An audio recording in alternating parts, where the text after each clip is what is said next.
Ano yun? Nasa po. Parang gown na maliit na kabata. Ay, wala akong gown. Diyan ang meron. Ito lang kasi ang meron ko ano parang pang-birthday ba or Party ko ba? Yung sa Valentine's. wala akong ano dito gown. Kami yung red bull, maliit malaki mo. Good afternoon. Ako si Mayrin Rica Franca, ang may-ari ng Jillian Fair Boutique ng shop na.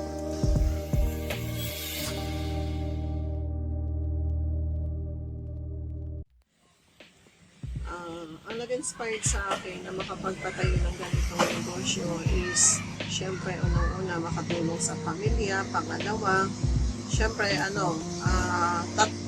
tatlo yung anak kong babae, so kaya naisip ko na ganitong negosyo, mga damitan ang aking maging panimulang negosyo para sa akin.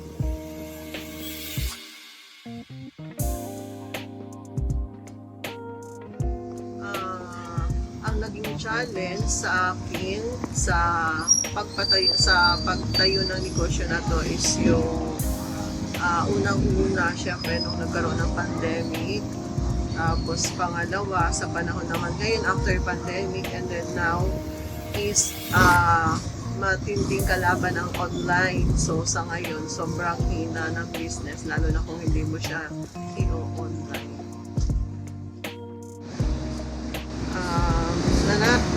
Na-attract at napapanatili ang aking customer sa pamamagitan ng syempre, kung minsan nag-online din ako, and then syempre kung may customer ka, so syempre pakitaan mo sila ng maayos para if bumalik-balik sila sa iyo.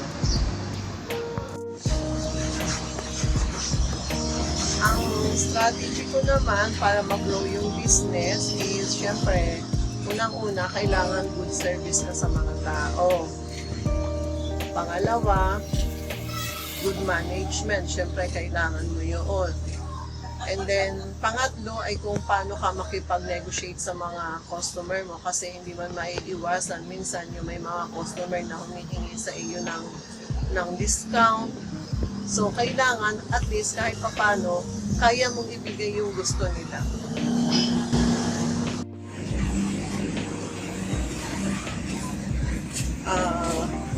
Ang naging role ng technology para mag-operate ang business is syempre nag-grow ito. Hindi katulad ng dati, kumbaga pag gagamitan natin ng technology, syempre mas maraming maa-attract na customer. Yung daily responsibilities ko naman as owner, syempre unang-una kailangan alam mo kung paano tumakbo ang negosyo mo.